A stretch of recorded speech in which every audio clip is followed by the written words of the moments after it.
Welcome, dear students. Today we shall talk about the advantages and disadvantages of the Green Revolution. The third agricultural revolution, which is commonly referred to as the Green Revolution, refers to a set of initiatives in the field of research technologies that began in the 1950s and finished in the late 1960s. The result of this information transfer to the agricultural industries resulted in a significant increase in production around the world, with an emphasis on heightened productivity in developing countries. The Green Revolution resulted in the creation of high-yielding crops, with notable improvements in rice and wheat, along with the use of controlled water supplies, chemical fertilizers, and agriculture-based chemicals to enhance the growing process. There were also new methods of cultivation introduced during this time, including mechanization, which superseded the traditional technologies that were used in the past. Although Norman Borlaug is credited with being the father of the Green Revolution, the Rockefeller and Ford foundations were heavily involved with the funding that helped to get these new technologies off the ground in the first place. Today, the Gates Foundation is attempting to make it work in Africa.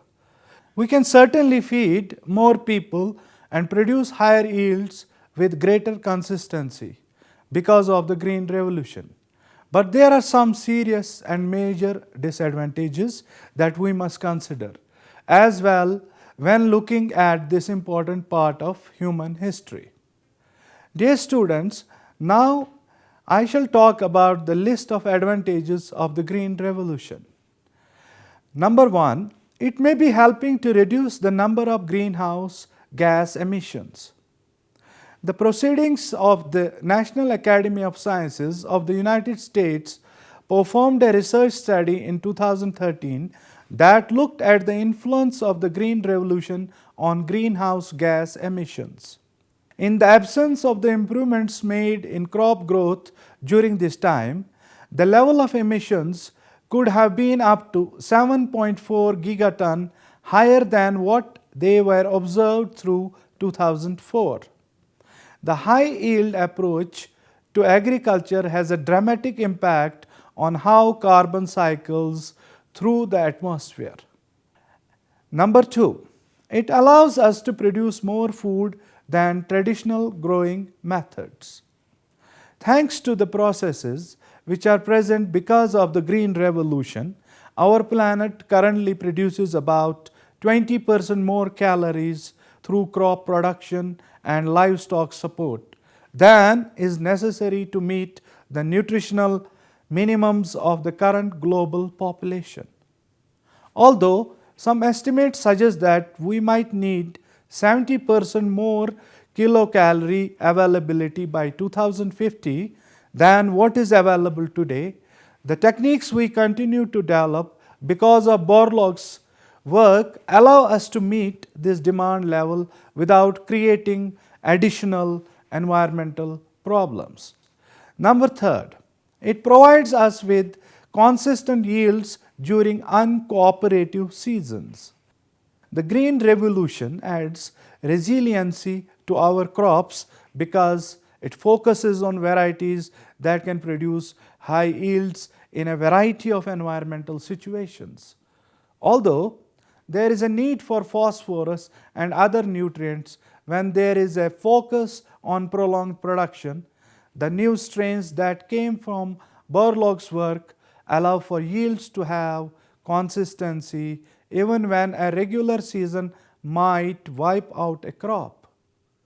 In 1993, conditions in the Midwest were so unfavorable for the growing corn that some farmers had to plow their fields under to lose the entire crop, since the plants were not maturing as they should have been.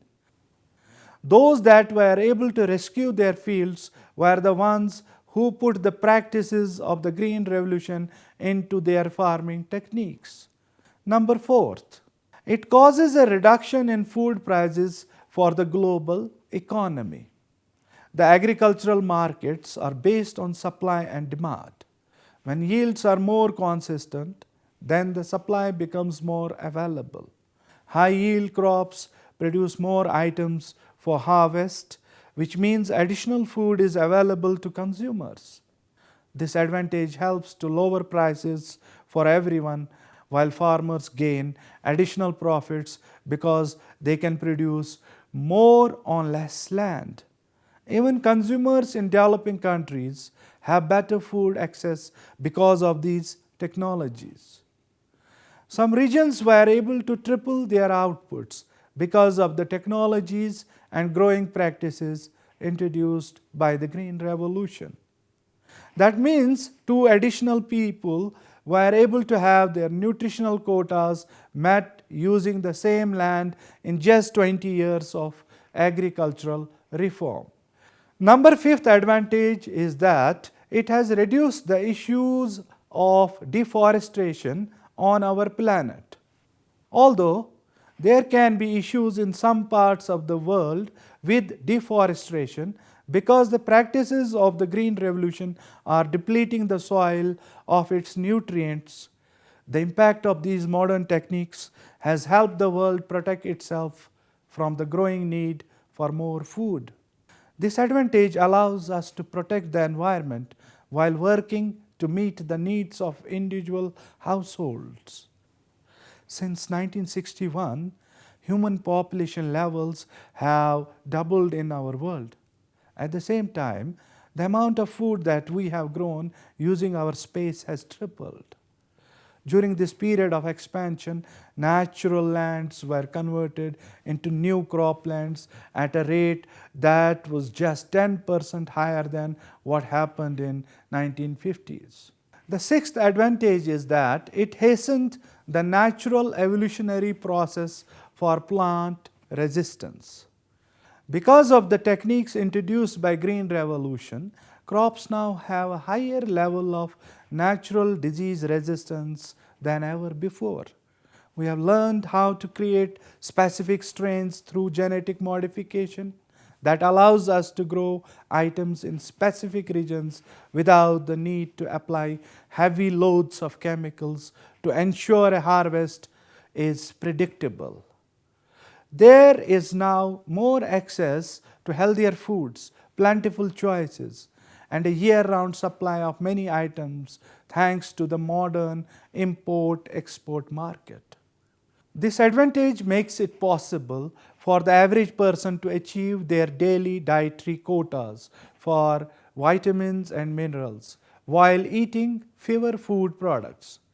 Since a 20% reduction in caloric intake is directly attributed to improved health and a longer lifespan, it is easier than ever before to help people from any part of the world to achieve their full potential. The number 7th advantage is that it reduces the need for fallowing regularly. When local precipitation levels fail to reach 20 inches for the year, then fallowing is a practice which allows the soil to retain more of its moisture.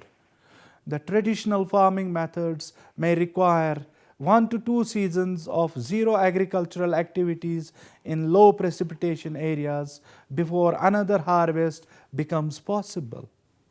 Thanks to the advantages of Green Revolution, we can generate annual yields without the requirement for the fields to stay fallow.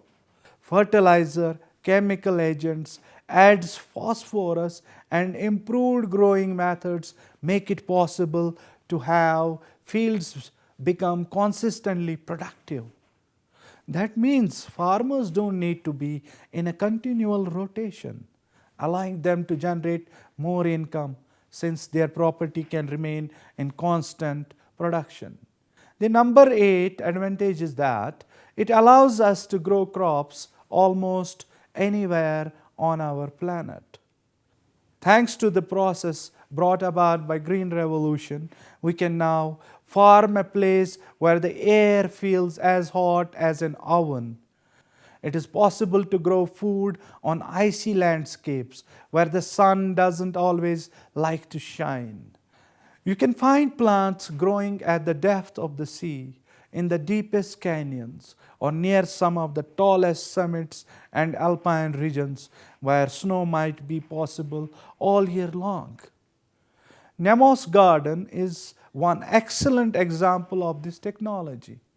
This project, which was created by the Ocean Reef Group, provides 7 biospheres of various shapes and sizes. Each one attaches to the sea bottom and floats at different depths. Then, condensed seawater drips onto the plants for the soil based substrate and hydroponic gardens. Scuba divers enter the dome to harvest. The ninth advantage is that it creates higher income levels and more jobs in the developing world. Countries that have yet to go through their version of the Industrial Revolution might have 70% or more of their economy based on agricultural services. When the agricultural sector is that important, the policies and procedures from the Green Revolution make it possible for more job creation to occur. Farmers are growing more, which means they need more harvesters and processors to work their fields. Then more retailers are necessary to sell the items to the general market. That process creates more money in the economy that people can use for discretionary spending, which often includes an improvement in household eating standards. By growing more food, we can provide more jobs, which means there is more money in the economy to produce even more food than the next year. Now, the 10th advantage of Green Revolution is that it allows some croplands to produce multiple harvests in a single year. When you travel to the upper states of the US Midwest, you will find a lot of fields dedicated to the growing of natural grass. This product becomes hay that is fed to the livestock in the region, shipped to different states, or even sent to Mexico or Canada. During a good weather year, you can get 2 to 3 crops of hay from a single field. Thanks to the method of Green Revolution, you can now get 4 to 5 good crops of hay during a strong year. This advantage applies to other food crops as well, such as tomatoes, beans, and squash.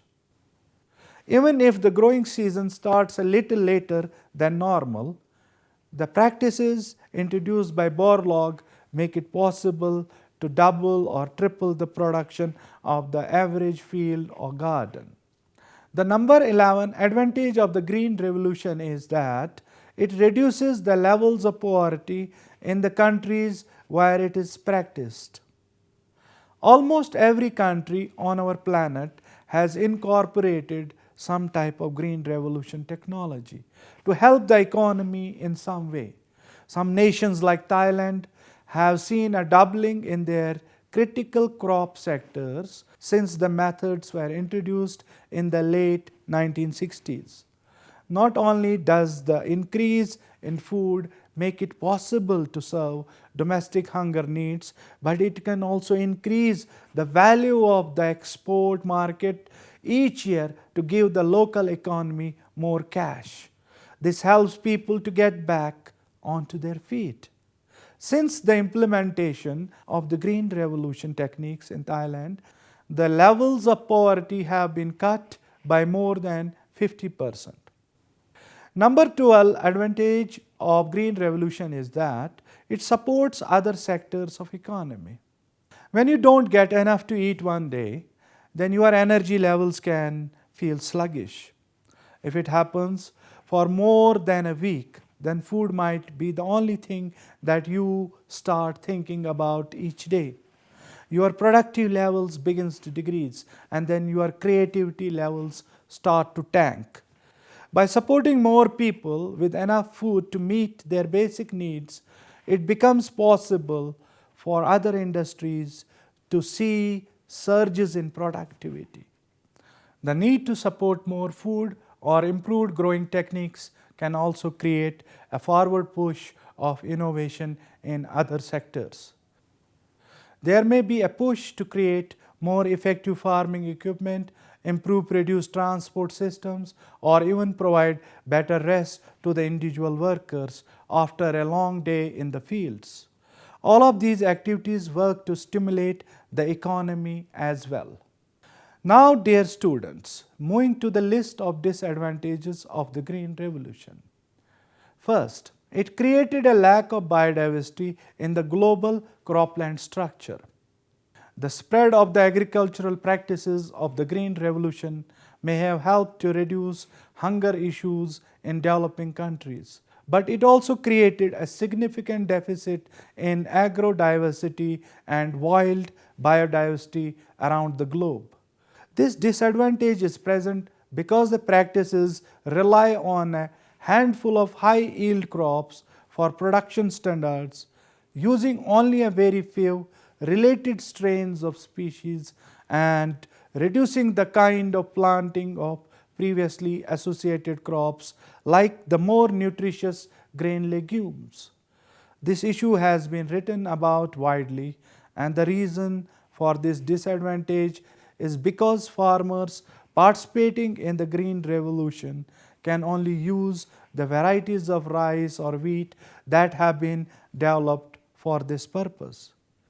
That means there is a greater susceptibility in the food chain to pathogens that we cannot control with chemicals, leading to the loss of valuable genetic traits that were bred into the traditional crops grown for thousands of years. It also means that tasty and nutritious varieties have been abandoned. There has been some effort to bring back some of these varieties. For example, in eastern Cambodia, by introducing the system of rice intensification. Number second, it can be wiped out with one devastating disease.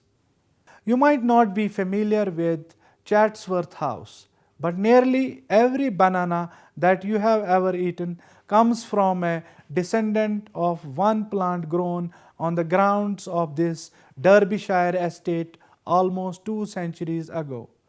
47% of the banana crop each year comes from this one variety.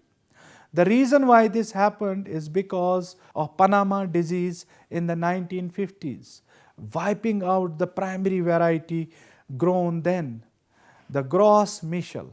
But we are now facing the same threat with this variety. Because the Green Revolution uses a handful of selected crops due to their performance, farmers are growing them year after year to maintain their profit margins. That means one devastating disease that has resistance to a blight could wipe out the entire food supply for multiple crops in multiple regions.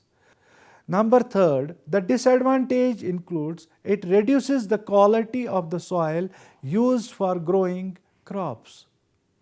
You will encounter varying opinions about how wild biodiversity is impacted by the results of the Green Revolution. What we do know is that the repetitive use of the same crops on the same land results in a depletion of soil nutrients. This outcome forces farmers, especially in the developing world, to look for new areas to keep up with their production quotas. It is a disadvantage that has led to continued deforestation because the current croplands cannot support the changing agricultural biome. The Rio Treaty in 1992 acknowledges this disadvantage, assigning the loss of biodiversity to the expansion of agriculture. This agreement was signed by 189 countries. Number 4 disadvantage is that it requires the use of non-sustainable agricultural methods. Almost all of the high-intensity agricultural production that occurs using Green Revolution technologies and concept requires non-renewable resources to generate results. People must use agricultural machinery to maintain their fields, to achieve higher yields. there is a necessity for transport logistics within this industry as well. Pesticides and nitrates are mandatory components of the growing process. Phosphorus tends to be the limiting factor in the developing world when trying to create high yield harvests. This essential mineral is necessary to maintain soil health, and the mines which supply this nutrient are being rapidly depleted around the world. If we continue to lean on these practices to supply ourselves with food, the entire agricultural system could collapse before the end of the century. The fifth disadvantage is that it creates health impacts that we must consider with its practices. When humans consume pesticides or receive exposure to the chemical agents while working in their fields, then it may increase the risk of cancer for some operators. Poor farming practices, which include overusing products and not using masks, kill up to 20,000 people each year because of direct exposure. There are also links to soft tissue sarcomas and malignant lymphomas to certain herbicides and pesticides. Several cancers, such as non-Hodgkin's lymphoma, leukemia, and certain breast and ovarian cancers, are linked to these practices as well. Number 6 disadvantage is it has advanced beyond our current distribution networks. There is no denying the effectiveness of the growing processes of the Green Revolution. It is also notable that our transportation and distribution networks have been unable to keep up with the pace of production. We are wasting more food today than ever before in the history of humanity. 40% of the losses that happen in modern agriculture occur at the post-harvest level, which includes processing services. Another 40% occur at the customer level, and that includes the retail services that provide individual access to items. Over 1.3 billion pounds of food are lost in some way each year, and root crops are the worst offenders. The number 7 disadvantage of Green Revolution is that it encourages more resistance to pests, chemicals, and other hazards. We have benefited from the growing practices of Green Revolution for over 5 decades, but that time may be drawing to a close. Plants are growing a resistance to the various herbicides that we use to control their growth. Pests are adapting to the chemical agents that try to keep them away from the foods that we grow. Nature always adapts if given enough time, which means it takes more chemicals and added agents to achieve the yields that are necessary for profitability. There may come a day in the near future when the current set of pesticides and herbicides is no longer useful because the resistance levels have built up so effectively. The number 8 disadvantage of Green Revolution is that it can encourage seed sterility.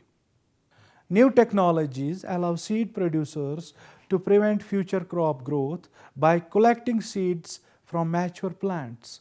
This patented process would require farmers to keep purchasing new seeds each year for their fields from the manufacturer, which is typically companies like Monsanto. This means that increased profits from these practices would go to the big companies instead of the small farmers who need them, which is already what happens when you look at the farm subsidy structures in the United States. The number 9 disadvantage of the Green Revolution is that it may not produce enough results to create a profitable outcome. Farmers must look at the composition of their soil to determine if the practices encouraged by the Green Revolution are useful in their situation. If the 30:30:30 barrier is crossed, then the risk of negative return increases exponentially. This threshold means the farmers would need to use 30 pounds each of potassium, phosphorus, and nitrogen for their farming needs. That investment would create a neutral, zero profit return. Anything below it creates profit potential, while losses occur on the other side. The number 10 disadvantage of the Green Revolution is that it promotes monocropping.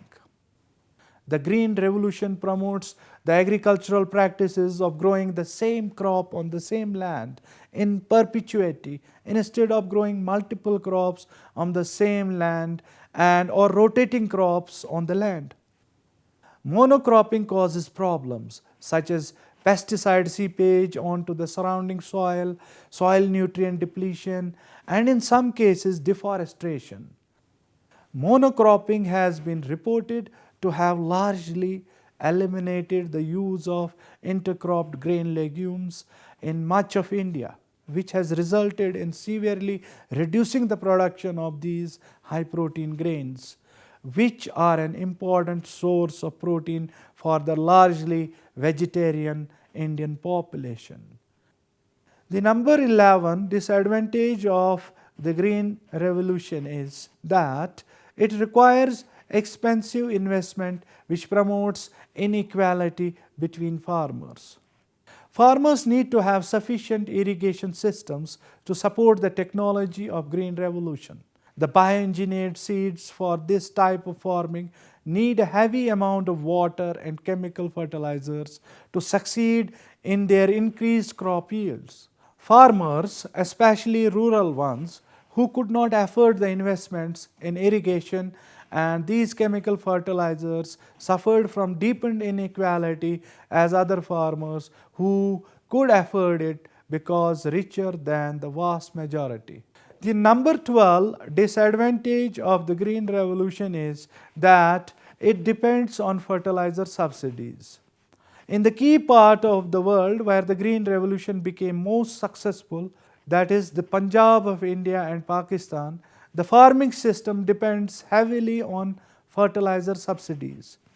The billions of dollars spent by the national governments on fertilizer subsidies could have been used to improve social infrastructure for the people, but wasn't. Sadly, some reports that the heavy use of fertilizers in the soils of Punjab have resulted in soil and that's salinized and largely devoid of organic matter, with some large areas of Punjab becoming wastelands or near wastelands. Number 13 disadvantage of Green Revolution is that it has failed on our Earth's second largest continent, that is Africa. The Green Revolution has not worked in Africa, even after 3 major attempts, which include one by Burlog and the current attempt by the Gates Foundation through AGRA. While it is having signs of success in Africa, it is reportedly due to unsustainably high levels of government subsidies, such as in Zambia, in amounts that could have resulted in significant, long-lasting social infrastructure for its people. Without the subsidies, farmers would have to buy the synthetic fertilizers at a price that would make their farming unprofitable. In addition, huge areas of soil in Africa are naturally somewhat acidic and need to be treated with lime to counteract the effect of acidification. Smaller farmers likely cannot afford this lime, and so their lands would be extremely unproductive without lime treatment. Now, finally, we'll talk about the verdicts on the advantages and disadvantages of the Green Revolution. Norman Borlaug dismisses the critics who point out the disadvantages of his work, but he does offer a word of caution about the expectations that people should have. There are no miracles in agricultural production, he said. nor is there such a thing as a variety of wheat, rice, or maize that can serve as an elixir to cure all ills of a stagnant traditional agriculture. The amount of food that we have today is due to the techniques and crop variety introduced during the Green Revolution. Third agricultural revolution. We have had to change our farming practices twice before. We will likely need to do it again in the future, especially with the heavy toll this methodology takes and the significant investment. As for now, the advantages and disadvantages of Green Revolution boil down to moderation. We must continue to look for the new methods of farming, reduce the need for chemical agents, and modernize our value chains so that continued deforestation is not necessary for the growing processes. So, dear students, it was all about today's lecture regarding Green Revolution. Hope you have understood it well. See you next time with a new topic. Till then, take care and goodbye.